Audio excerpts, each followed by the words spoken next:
They say music soothes the savage beast. But in the underworld of New York, a single song can get you killed. Elena thought she was just comforting a terrified, lost boy in a crowded museum.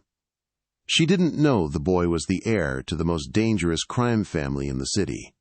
She didn't know the lullaby she hummed was supposed to be dead, buried along with a woman murdered 20 years ago. And she certainly didn't know that watching from the shadows was Lorenzo Moretti, the capo dei capi, who felt his cold heart stop the moment he heard her voice. He didn't thank her, he didn't smile, he just whispered one order that would burn her world to the ground. Find everything about her. The Metropolitan Museum of Art was not a place for silence, despite what the librarians might wish.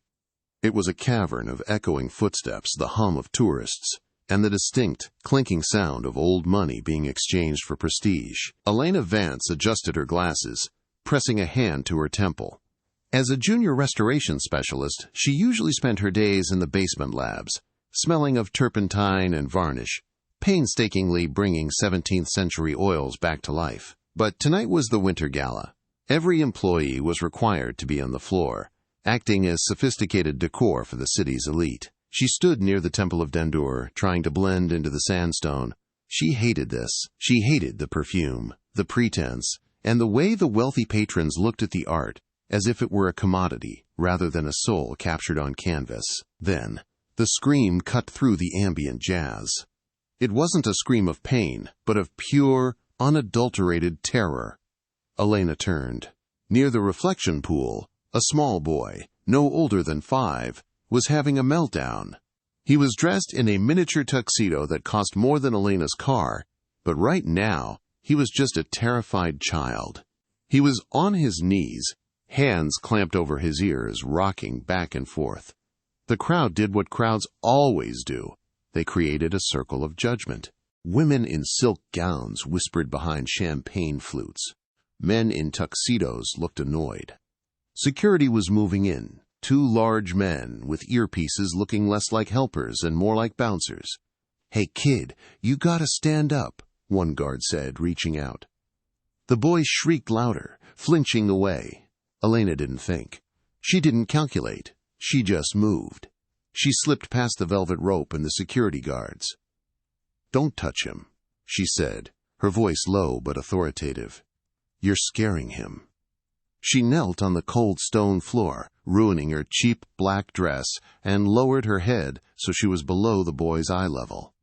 She saw the panic in his dark eyes, a panic she recognized. It was the look of someone drowning in noise. "Ehi, piccolo," she whispered softly. "Guardami." "Hey, little one, look at me." She didn't know why she switched to Italian. It was a language she kept hidden, a secret tongue she had known since childhood but never explained to anyone in her foster homes. It just felt right. The boy stopped rocking. He hiccuped, looking at her. "Tutto questo rumore," Elena continued, her voice a soft melody amidst the chaos. "È come un temporale, vero? Ma passa." "All this noise. It's like a storm, right? But it passes." The boy's breathing hitched. He reached out a trembling hand. Elena took it, and then, instinctively, she began to hum. It was a song she didn't know the name of, a melody that had haunted her dreams for as long as she could remember. A slow, melancholic Sicilian lullaby about the sea and the stars. "Dormi, dormi, bel bambino, la luna ti guarda dal cuscino." The effect was instantaneous. The boy's shoulders dropped, the tension drained from his small body. He leaned forward, collapsing into Elena's arms, burying his face in her shoulder. The circle of wealthy onlookers applauded politely, thinking it was a charming moment. Elena just stroked the boy's hair, whispering, "You're safe, sei al sicuro." She didn't see the man standing on the upper balcony. Lorenzo Moretti had not felt fear in 15 years. As the dawn of the Moretti crime family, fear was a luxury he could not afford. He was a man carved from ice and granite, possessing a face that was devastatingly handsome but utterly devoid of warmth. He had been watching his nephew Leo from above. Leo, his late brother's son, was the only thing in the world Lorenzo cared about. When the boy had wandered off his security detail and started screaming, Lorenzo had been seconds away from descending the stairs and breaking the neck of the nearest guard for their incompetence. But then she had appeared, a girl in a plain black dress, hair messy, glasses sliding down her nose. Lorenzo gripped the marble railing, his knuckles turning white. It wasn't that she had calmed Leo. It was how. He heard the Italian, the specific rustic dialect of the Palermo Hills. And then he heard the song. The air left Lorenzo's lungs. The noise of the gala faded into a dull buzz. He was transported back 20 years, to a sun-drenched terrace in Sicily, smelling lemon trees and gunpowder. That song. It was a private lullaby, a melody composed by his mother, sung only to her children. His mother was dead. His brother was dead. There was no one left on this earth who knew that tune. Except him. Lorenzo watched the woman stand up, holding his nephew. She looked ordinary. Boring, even. But she had just sung the ghosts of his past back to life. Marco Vane, Lorenzo's underboss, stepped up beside him. Marco was a brute of a man, scarred and loyal to a fault. "Boss," Marco grunted. "Security has the situation. Should I go get Leo?" Lorenzo didn't blink. His dark eyes were locked on Elena like a predator tracking a wounded deer. "No," Lorenzo said. His voice was a low rumble, dangerous and vibrating with suppressed violence. "Get the car." "The car? We just got here." "The boy is safe," Lorenzo said, watching Elena hand Leo over to the frantic nanny who had finally pushed through the crowd. He saw Elena smile, a sad, fleeting smile, before she turned to disappear back into the shadows of the museum. Lorenzo straightened his suit jacket. The ice was back in his veins, but beneath it, a fire was raging. "Marco," Lorenzo said, turning his back on the gala. "That woman, the one in the glasses." "The one who helped the kid?" "Find her," Lorenzo ordered. "I want her name. I want her address. I want to know who she sleeps with, what she eats, and where she came from. I want to know how she speaks our tongue." "You think she's a plant?" "A spy from the Rossi family?" Marco asked, hand drifting to his jacket pocket.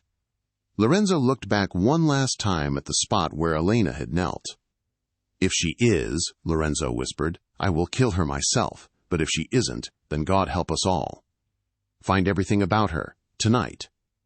Elena Vance lived in a studio apartment in Queens that was barely larger than a closet. It smelled of old paper and lavender tea. 3 hours had passed since the incident at the gala. She had clocked out early, claiming a migraine. Her hands were still shaking. She sat on her futon, staring at the wall. Why had she sung that song? Elena had no family. She was a product of the Ohio foster care system. Her file said, "Abandoned at fire station, age 2. No parents, no heritage, no history. Just Elena. But she had fragments. Memories that felt like dreams. The smell of citrus, the sound of waves, and the language. She had learned Italian in college, or so she told people. But the truth was, she already knew it. The words sat on her tongue like old friends. She stood up and walked to her small kitchenette to boil water. She felt uneasy. The hair on the back of her neck had been standing up since she left the museum. She attributed it to the adrenaline. She was a nobody. She fixed old books. She didn't interact with people who wore $5,000 tuxedos. Clink. The sound came from the fire escape outside her window. Elena froze. She was on the 4th floor. She reached for the kitchen knife on the counter, her heart hammering against her ribs. She waited. Silence. Just the distant wail of a police siren. "You're being paranoid, Elle," she told herself. "It's just a pigeon. Or a rat." She turned back to the stove. When she turned around again, a man was sitting in her armchair. Elena dropped the knife. It clattered to the linoleum floor. She opened her mouth to scream, but the air stuck in her throat. The man was huge. He wore a dark gray suit that fit him like armor. His hair was slicked back, black as oil, and his eyes were the color of espresso.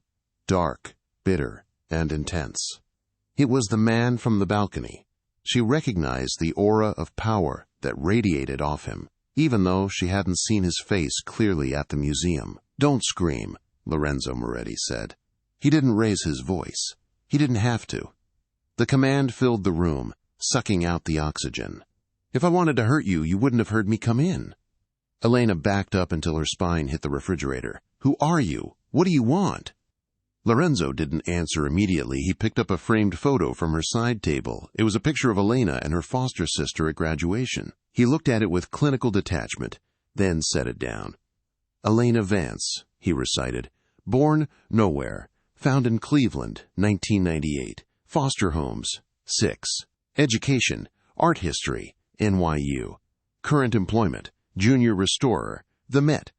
Debt, $40,000 in student loans. Clean record, no boyfriend, no pets." He looked up at her. The intensity of his gaze made her knees weak. "You are a ghost, Elena. On paper, you are perfectly boring." "Get out of my house," Elena whispered, though her voice lacked conviction. Lorenzo stood up. He moved with the grace of a panther, closing the distance between them in 2 strides. Elena pressed herself harder against the fridge, terrified. He stopped inches from her. She could smell him. Expensive cologne, tobacco, and something metallic. "Who taught you that song?" he asked. "What?" "The song you sang to the boy. Who taught it to you?" I don't know," Elena stammered. I heard it somewhere." "Liar," Lorenzo hissed. He slammed his hand against the fridge next to her head, boxing her in. Elena flinched, shutting her eyes. "That song," Lorenzo said, his voice dropping to a dangerous whisper near her ear, "has not been sung in 20 years. It belongs to the Moretti family. It belongs to my family." Elena opened her eyes. She looked up at him, trembling. "I don't know who you are. I swear. I remember it from when I was little, before the foster homes." Lorenzo studied her face. He was looking for deception. He was an expert at spotting liars. He killed them for a living. But in her wide hazel eyes, he saw only fear and confusion. And something else.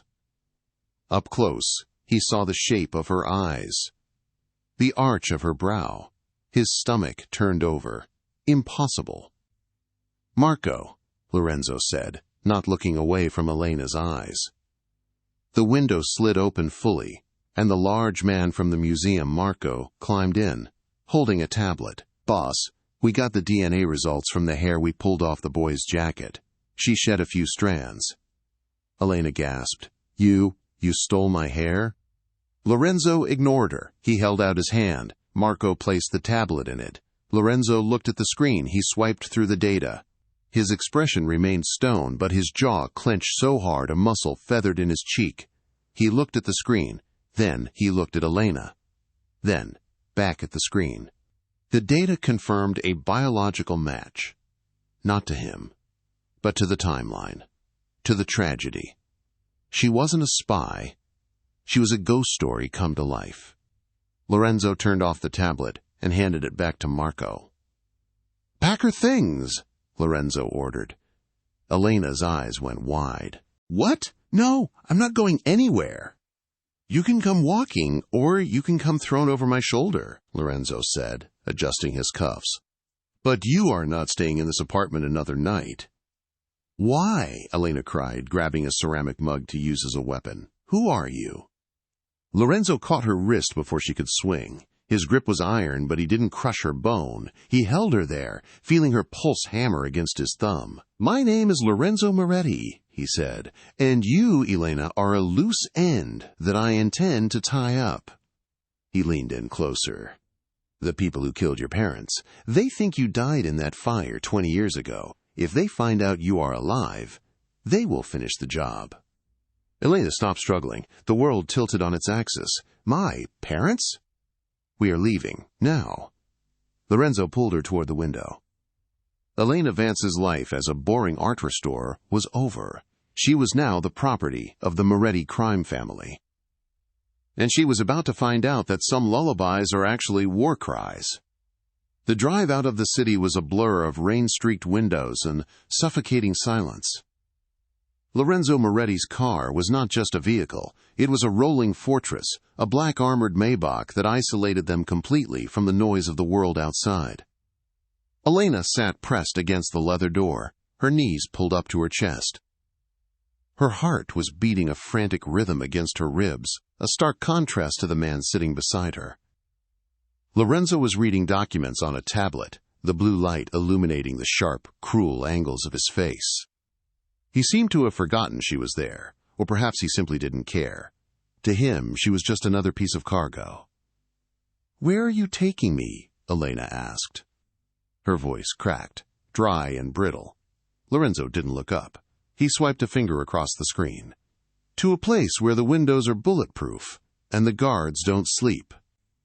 "I have a job," she said, her voice trembling with a mix of fear and absurdity.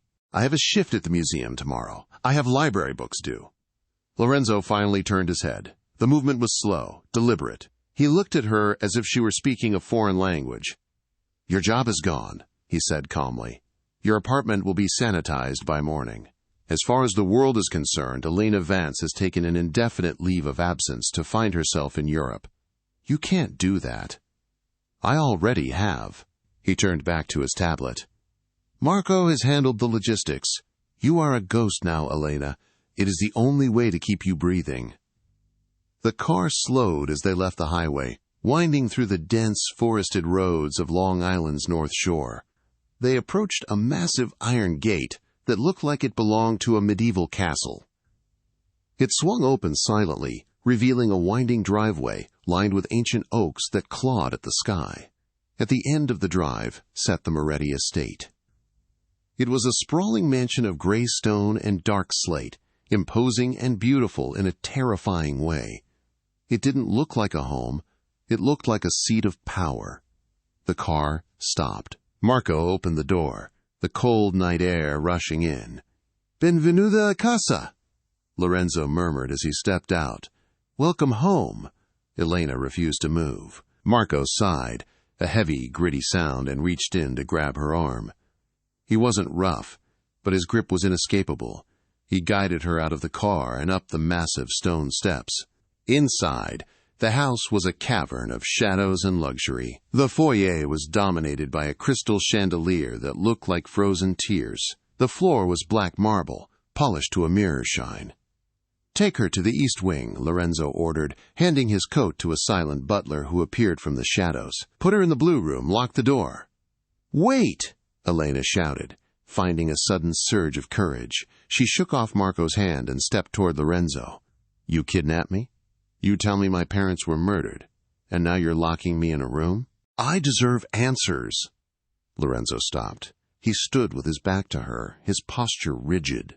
For a long moment, the only sound was the ticking of a grandfather clock. Then he turned.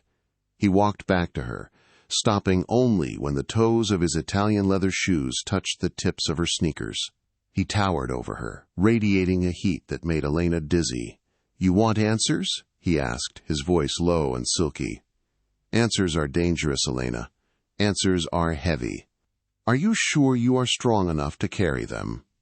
"I'm not a child," she defied him, though her chin quivered. "I'm the one whose life you just stole."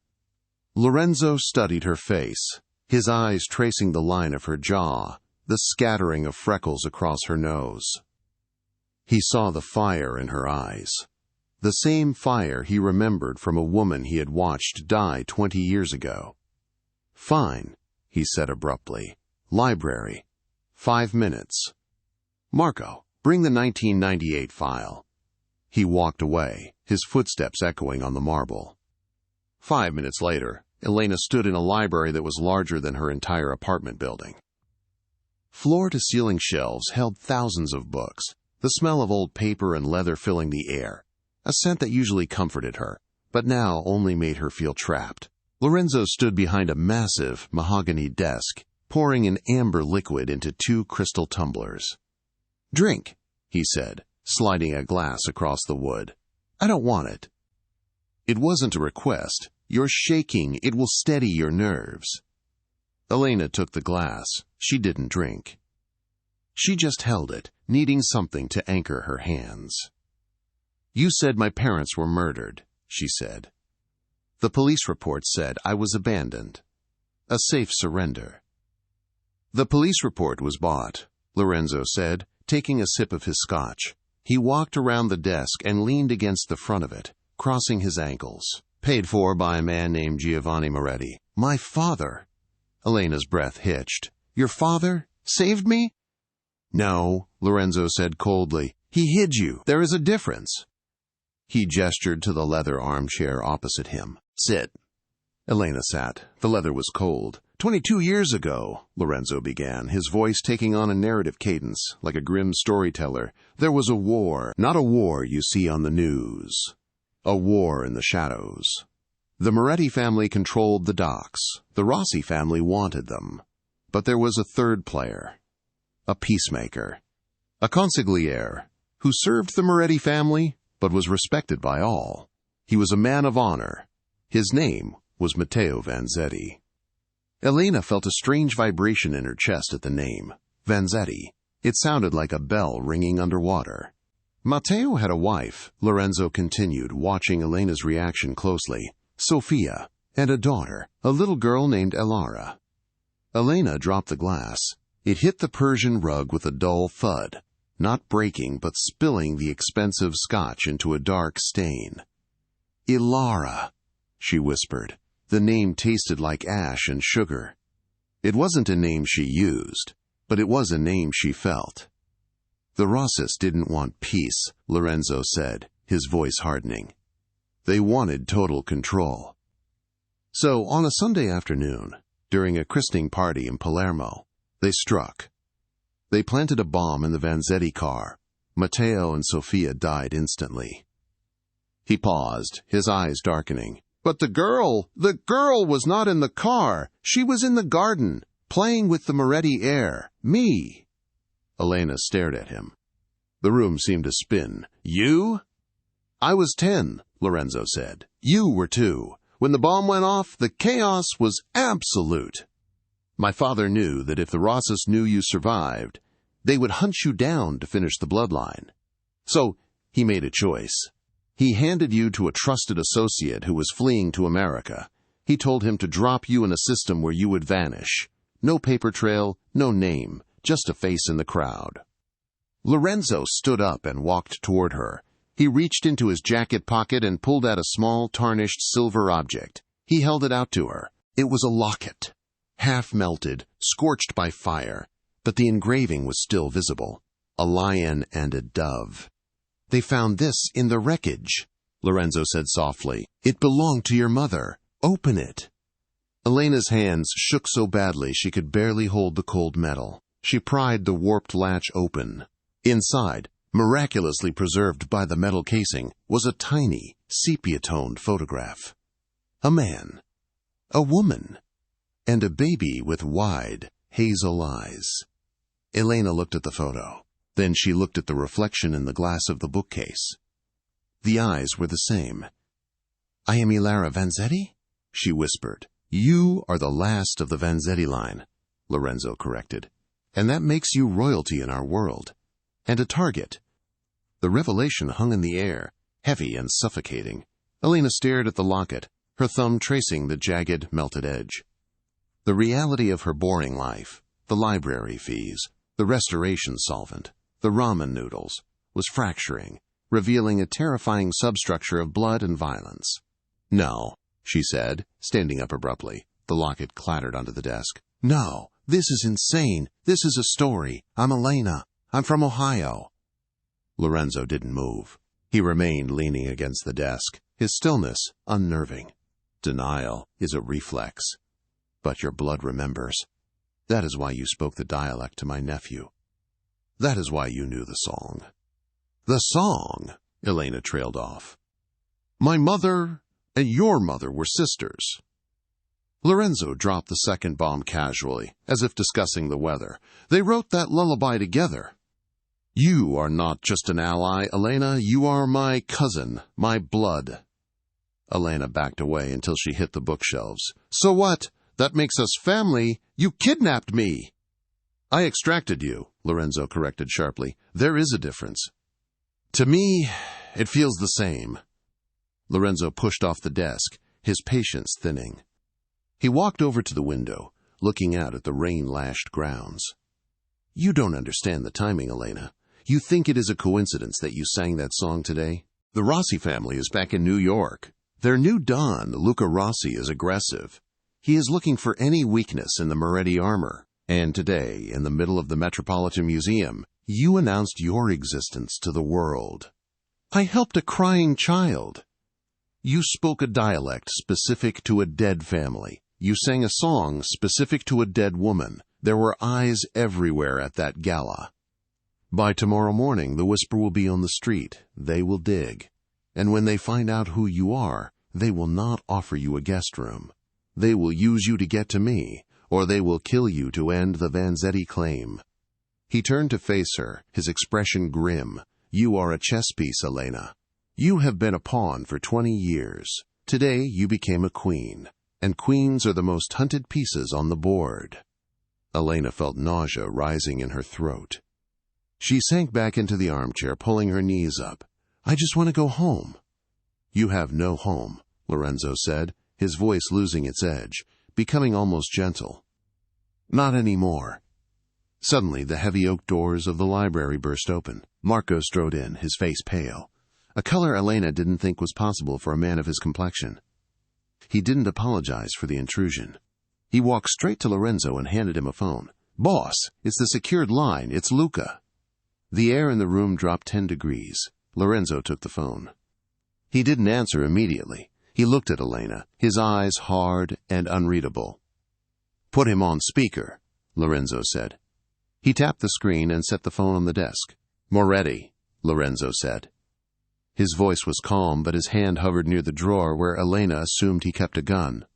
A laugh crackled through the speaker. It was a dry, rasping sound. Lorenzo, so kind of you to pick up. I hear you had an exciting evening at the museum. I enjoy the arts, Luca. You should try it. It might civilize you.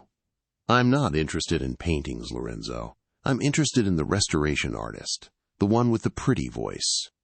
Elena clamped a hand over her mouth to stifle a whimper. Lorenzo's eyes snapped to her, commanding silence. I don't know what you're talking about. Lorenzo lied smoothly. Don't insult me, Luca hissed. We ran facial rec on the security footage. Elena Vance, foster kid, nobody. But we dug deeper, Lorenzo. We found the old hospital records from Palermo, the ear shape, the birthmark on the shoulder. Elena instinctively covered her right shoulder. She had a small, star-shaped birthmark there. She had never shown it to anyone.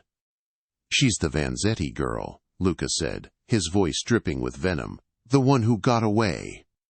If you touch her, Lorenzo said, his voice dropping to a subterranean growl, I will burn your city to the ground. I will kill you, your men, and I will salt the earth where you stand. Touching threats, Luca laughed, but you have to keep her safe first. We know she's at the estate, Lorenzo. You've brought the ghost into your fortress. Let's see if your walls are high enough. The line went dead. Lorenzo stared at the phone for a second, then hurled it across the room. It shattered against the fireplace. Elena was sobbing silently now, the reality crashing down on her. It wasn't just a story. The monster on the phone knew about her birthmark. Lorenzo took a deep breath, composing himself. The mask of the Don slid back into place. He looked at Marco. Lock down the estate. Code red. Double the perimeter. Get the snipers on the roof. No one comes in. No one goes out. Yes, boss. Marco ran out. Lorenzo walked over to Elena. She flinched as he approached, but he knelt down in front of her, just as she had knelt for his nephew hours earlier. He took her trembling hands in his. His skin was rough, warm, and terrifyingly strong. Elena, he said, demanding her gaze. Look at me. She looked up, tears blurring her vision. I did not bring you here to imprison you, he said intensely. I brought you here because you are the only family I have left outside of Leo. I swore to my mother I would protect the family. That includes you. He squeezed her hands. You are going to have to be brave. The girl from Ohio is dead. You need to become Alara Vanzetti. Tonight. I don't know how, she whispered. I will teach you, Lorenzo vowed. But first, you need to stop crying. Tears are blood in the water for sharks like Luca." He reached up and brushed a tear from her cheek with his thumb. The touch was electric, startling them both. Lorenzo pulled his hand back as if burned. "Go to your room," he ordered, his voice gruff again. "Rest. Tomorrow we prepare for war." Elena stood up on shaky legs. She walked to the door but stopped and turned back. Lorenzo was standing by the window, a silhouette against the storm. "Lorenzo?" she asked. He didn't turn. "What?" "Thank you," she whispered, "for saving me." Lorenzo didn't answer. He waited until the door clicked shut. Then he looked at his reflection in the dark glass. "I haven't saved you yet, Piccola," he whispered to the empty room. "I've just put you in a different kind of cage." The morning sun did not bring warmth to the Moretti estate. It only illuminated the vastness of Elena's prison. She woke in a bed large enough to sleep 4 people, surrounded by silk sheets the color of midnight. For a moment, in the hazy space between sleep and wakefulness, she reached for her glasses on the nightstand, expecting the peeling paint of her queen's apartment. Instead, her hand brushed against cold, polished mahogany. Memory rushed back like a slap. The museum. The lullaby. Lorenzo. She sat up. Her cheap clothes were gone. In their place, laid out on a velvet bench at the foot of the bed, was a selection of clothing that looked like it had been curated by a Vogue editor, but with a harder edge. Cashmere sweaters, tailored trousers, boots with heavy soles. There was a note on the tray of espresso that had been silently left on the table. "Breakfast at 8 o'clock. Do not be late. Dress for work. Nax L." Elena, dressed in a dark navy turtleneck and trousers, she looked in the mirror. Without her oversized glasses, where were they? And with the severe, expensive cut of the clothes, she looked different, sharper. She found the dining room by following the smell of roasted coffee. It was a long, cavernous room with a table that could seat 20. Lorenzo sat at the head, reading a newspaper, an actual paper one. He wore a white dress shirt, sleeves rolled up to his elbows, revealing forearms that were corded with muscle and dusted with dark hair. To his right sat Leo, the little boy from the museum. He was eating pancakes with intense focus. "Buongiorno," Lorenzo said without looking up. "Good morning." Elena replied, hovering by the door. "Sit," Lorenzo commanded. He pointed to the chair directly to his left. The seat of the hostess, the seat of the wife. Elena sat. A server immediately placed a plate of fruit and eggs before her. "Leo wanted to see you," Lorenzo said, finally folding the paper. He looked tired. There were purple bruises of exhaustion under his eyes, but his gaze was as piercing as ever. Leo looked up, syrup on his chin. "You sing good," the boy said shyly. Elena smiled, the first genuine smile she had felt in 24 hours. "Thank you, Leo. You're feeling better?"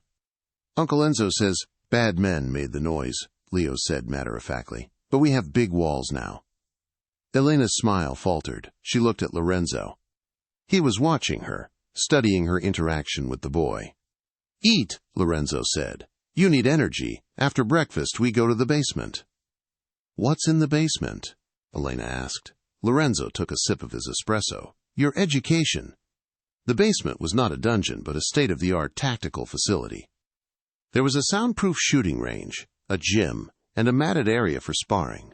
"If you are to be Elena Vanzetti," Lorenzo said, pacing the mats, "you cannot flinch. You cannot look like prey.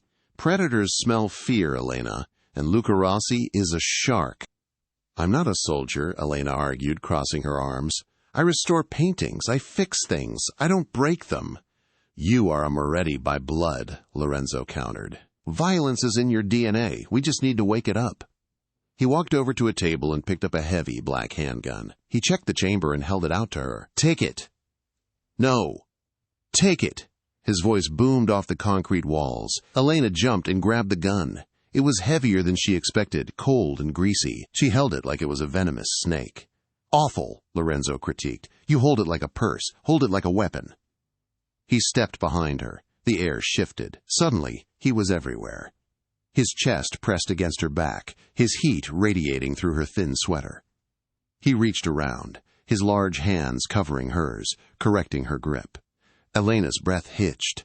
She could smell the soap on his skin, the faint scent of coffee. The intimacy was suffocating and electric. "Spread your feet," he murmured, his mouth inches from her ear. "Ground yourself." She obeyed. "Shoulders down. Relax. If you are tense, you will miss." His hands were rough, calloused from years of violence, yet his touch on her fingers was surprisingly precise. He guided her arms up, aiming at the paper target down the range, a silhouette of a man. "Imagine it is the man who wants to kill you," Lorenzo whispered. The vibration of his voice traveled down her spine. "Imagine it is Luca Rossi. He wants to hurt Leo. He wants to burn this house." Elena felt a spark of anger mix with her fear. "Leo, the innocent boy. Squeeze, don't pull," Lorenzo instructed. Elena squeezed the trigger. Bang! The recoil shocked her, traveling up her arms. The casing clattered to the floor. "You missed," Lorenzo said, stepping back. The loss of his body heat left her cold. "But you didn't drop the gun. That is a start." They spent hours there. Lorenzo was a relentless teacher. He didn't just teach her to shoot, he taught her to walk. "Head up," he would bark as they walked the corridors. "You look at the floor. Are you looking for pennies? Look at the horizon. A queen looks people in the eye." By late afternoon, Elena was exhausted, her muscles aching, her mind reeling. But she felt something shifting.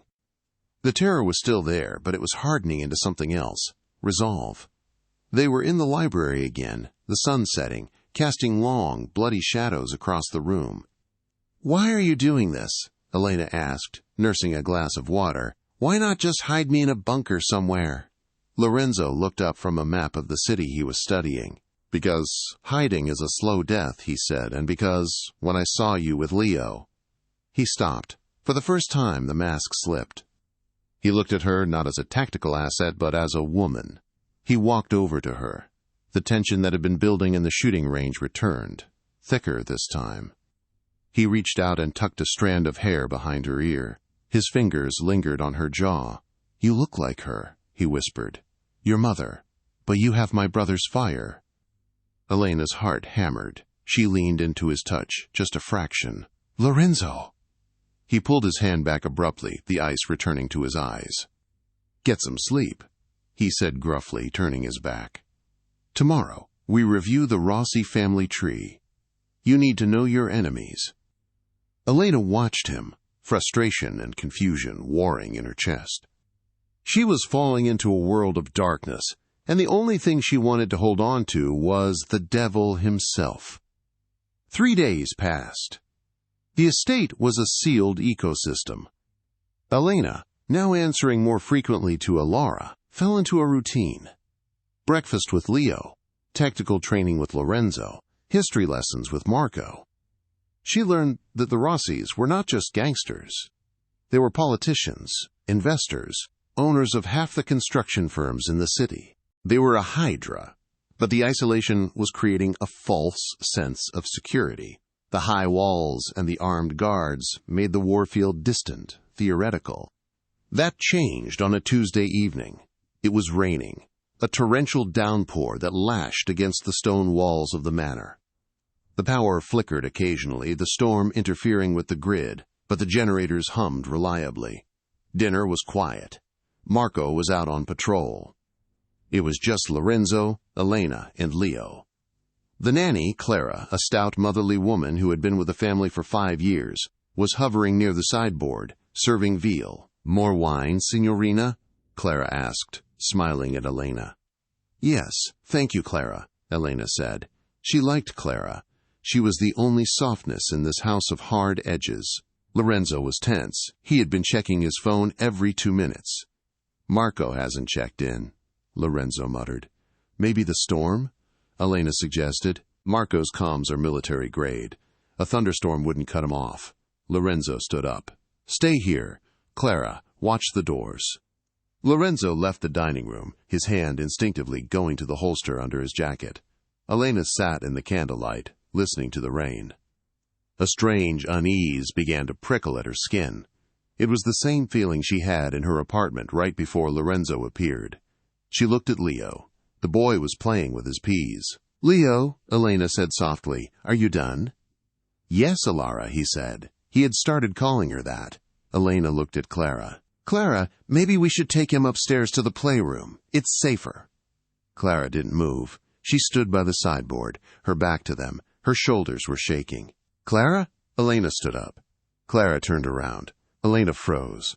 Clara was crying. Tears streamed down her face. But in her hand, she wasn't holding a wine bottle. She was holding a suppressed pistol. "I'm sorry," Clara sobbed. "I'm so sorry. They have my son. They said they would kill my son." "Clara, put the gun down," Elena said, her voice trembling. She moved in front of Leo, shielding the boy with her body. "I can't," Clara wept. "They told me, open the service entrance. Let them in, or my boy dies." "The service entrance? The weakness in the fortress. Did you open it?" Elena asked, her blood running cold. Clara nodded. 10 minutes ago." The lights went out. Not a flicker this time. A total blackout. The generators did not kick in. "Get down!" Elena screamed. She grabbed Leo and dove under the heavy oak table just as the glass of the French doors shattered. Men in black tactical gear rappelled through the broken windows, bringing the storm inside with them. They moved with terrifying efficiency, laser sights cutting through the darkness. "Clear the room! Find the girl!" a voice shouted. Clara screamed as she was shoved aside by one of the intruders. Elena held Leo tight against her chest, her hand clamped over his mouth. They were under the table, hidden by the long tablecloth, but it was only a matter of seconds. She didn't have a gun. Lorenzo had locked them in the armory. Think like a Moretti. She remembered the dinner knife she had been using. It was silver, heavy, and sharp. She grabbed it from the floor where it had fallen. She saw boots moving toward the table, heavy, wet combat boots. A hand reached down and ripped the tablecloth away. Found, TH. Elena didn't hesitate. She didn't think. She lunged. She drove the silver dinner knife into the man's thigh with every ounce of strength she possessed. The man howled, his leg buckling. He fired his weapon wildly, bullets tearing into the ceiling. Elena scrambled out from under the table, dragging Leo. "Run, Leo, to the library! Go!" The boy bolted. Elena turned to follow, but a heavy blow struck her across the face. She spun, crashing into the sideboard. The man she had stabbed was limping toward her, eyes full of rage, raising his rifle. "Bitch!" he spat. Elena squeezed her eyes shut, waiting for the flash. Crack! It wasn't a rifle shot. It was the distinct, thunderous boom of a Magnum revolver. The man in front of her exploded backward, his chest a ruin. Lorenzo stood in the doorway, a demon in the darkness. He held a massive revolver in one hand and a combat knife in the other. His shirt was soaked in rain and blood, not his own. "Get behind me!" Lorenzo roared. He didn't wait. He advanced into the room, firing with terrifying precision. 2 shots, 2 bodies. He was a whirlwind of violence, moving faster than a man his size should be able to move. More men poured in through the broken window. "Elena, the secret passage!" Lorenzo yelled, reloading with a flick of his wrist. "Behind the tapestry!" "Take Leo and go!" "I'm not leaving you!" Elena screamed, grabbing a heavy candelabra as a weapon. "Do as I say!" Lorenzo turned to look at her, his eyes wild. "If they take you, we lose everything! Go!" Elena looked at him, then at Leo, who was cowering by the door. She made the hardest choice of her life. She grabbed Leo and ran toward the large tapestry on the far wall. As she fumbled for the hidden latch, she looked back. Lorenzo was surrounded. He was fighting hand-to-hand now, using the empty gun as a club. He was laughing. A dark, manic laugh. He was in his element. But there were too many of them. Elena got the door open. She shoved Leo inside into the darkness of the servants' tunnel. "Stay there," she whispered. She looked back one last time. She saw a man strike Lorenzo from behind with the butt of a rifle. Lorenzo went down to one knee. "No!" Elena screamed. But before she could run back, strong hands grabbed her from inside the tunnel. It wasn't Leo. A hand clamped over her mouth, smelling of chemicals. A cloth. Chloroform. Elena struggled, kicking, clawing, but the darkness swallowed her. The last thing she saw before the world went black was Lorenzo Moretti falling to the floor, reaching out his hand toward her. The fortress had fallen, and the ghost of Elena Vance had just been caught. Consciousness returned to Elena in waves of pain and nausea. The smell hit her first, not the lavender of her apartment or the beeswax of the Moretti library, but the acrid stench of rust, seawater, and cheap cigars. She opened her eyes. She was zip-tied to a metal chair in the center of a large, dimly lit warehouse. The sound of water lapping against pilings told her they were near the docks. The old shipyard, likely Rossi territory. Finally, a voice echoed from the shadows. I was worried Clara used too much chloroform. It would be a shame to damage such a valuable antique. Luca Rossi stepped into the pool of yellow light. He was younger than Lorenzo, with a face that would have been beautiful if not for the rot in his eyes. He wore a white suit that remained pristine despite the grime of the warehouse. "Where is Leo?" Elena croaked. Her throat felt like sandpaper. Luca laughed, lighting a cigarette. "The boy? My men lost him in the tunnels. The nanny, Clara, she outlived her usefulness. A tragedy." He walked a circle around Elena, trailing smoke. "But I have the prize I wanted. Elena Vance, the lost princess." He stopped in front of her, leaning down. "Do you know how much chaos you caused? The truce held for 20 years. Because everyone thought you were dead. Your existence breaks the contract." "So kill me," Elena said, surprised by the steadiness of her own voice. "Kill you?" Luca clicked his tongue. "No, that's a waste. I'm going to marry you." Elena stared at him. "You're insane." "It's politics, Cara," Luca smiled, blowing smoke in her face. "If I marry you, I unite the Vanzetti claim with the Rossi power. The Moretti family becomes irrelevant. Lorenzo becomes a king without a kingdom." He reached out to stroke her cheek. Elena didn't flinch. She remembered Lorenzo's voice in the shooting range. "Predators smell fear. Lorenzo will come for me," she said quietly. "Lorenzo is dead," Luca sneered. "My men put 3 bullets in him before the lights came back on." A cold void opened in Elena's chest. Lorenzo, dead. The man who had terrified her, kidnapped her, and then stood in the rain to protect her. She looked at Luca. She looked at the gun, tucked into his waistband, and something inside her snapped. The art restorer from Ohio evaporated. In her place, Elena Vance took a breath. "He isn't dead," she said. Luca paused. "What makes you so sure?" "Because," Elena said, her eyes burning with a dark, cold fire, "if he were dead, I would feel it. And because he promised me he would burn your world to the ground." Boom!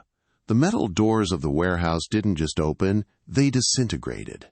A truck, a massive armored transport, rammed through the corrugated steel, screeching to a halt in a shower of sparks and debris. Luca spun around, reaching for his gun. The back of the truck flew open. Lorenzo Moretti stepped out. He looked like a revenant. His left arm was in a sling. His white shirt was stained crimson, and there was a bandage wrapped around his head. But he was standing. And in his good hand he held a submachine gun. Behind him stood Marco, and a dozen Moretti soldiers, weapons raised. "Luca!" Lorenzo's voice was a thunderclap that shook the rafters. "Step away from her." Luca grabbed Elena by the hair, dragging her chair back, pressing his gun to her temple. "One step closer, Lorenzo, and the Vanzetti line ends right here. For real this time." The room froze. The standoff was absolute. Lorenzo raised his hand, signaling his men to hold fire. He walked forward slowly, his eyes locked on Luca.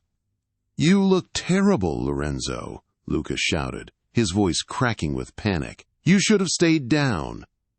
"I don't die easy," Lorenzo growled. "Let her go. We settle this like men, knife to knife."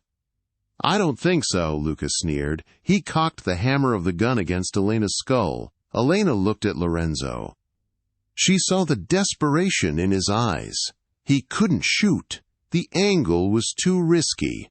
Do something, she told herself. Think like a queen. She remembered the self-defense move Marco had shown her. If you are tied, use your weight. Elena waited for Luca to shift his footing, distracted by Lorenzo's approach. Say goodbye, Lorenzo, Luca yelled. Now! Elena slammed her head backward with all her might. Her skull collided with Luca's nose. There was a sickening crunch. Luca screamed, stumbling back, blood blinding him. The gun fired, but the bullet went wild, hitting the floor. Now! Lorenzo roared. He didn't shoot. He dropped his gun and sprinted. He covered the distance in 2 seconds, tackling Luca before he could recover. The two men crashed into a pile of shipping crates. It was brutal, primal. But Luca was a politician. Lorenzo was a soldier. Lorenzo pinned Luca to the ground. He didn't use a knife. He used his bare hand, gripping Luca's throat. I told you, Lorenzo whispered, his voice a terrifying caress. I told you I would salt the earth. When it was over, Lorenzo stood up. He was panting, swaying slightly. He walked over to Elena. Marco was already there, cutting the zip ties. Elena stood up, her legs wobbling. Lorenzo didn't speak. He grabbed her face with his bloodied hand, tilting her head back, searching her eyes for life, for sanity.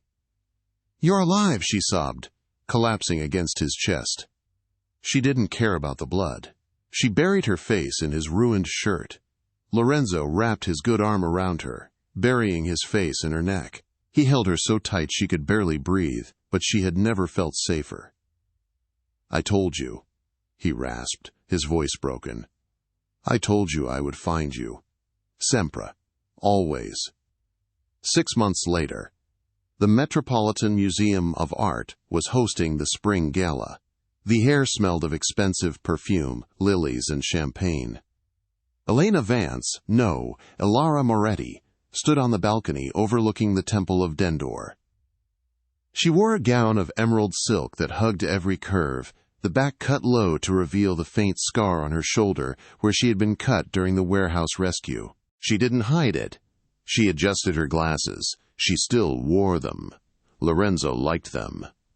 You look like you are plotting a heist, a deep voice murmured in her ear. Lorenzo stepped up beside her. He looked devastating in a black tuxedo.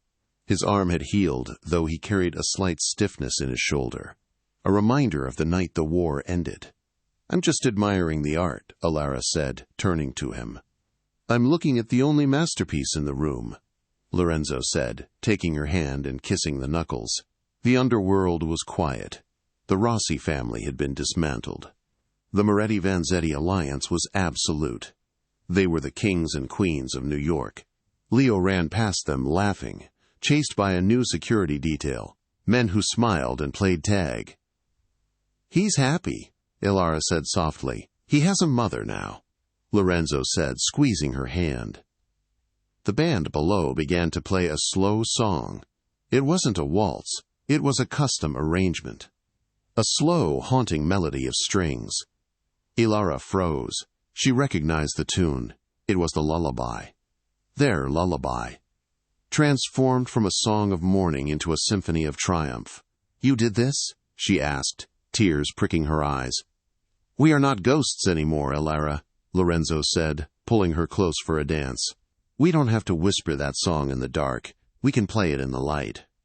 He spun her out and pulled her back, her body flush against his. Are you happy? He asked, his dark eyes searching hers. In this cage?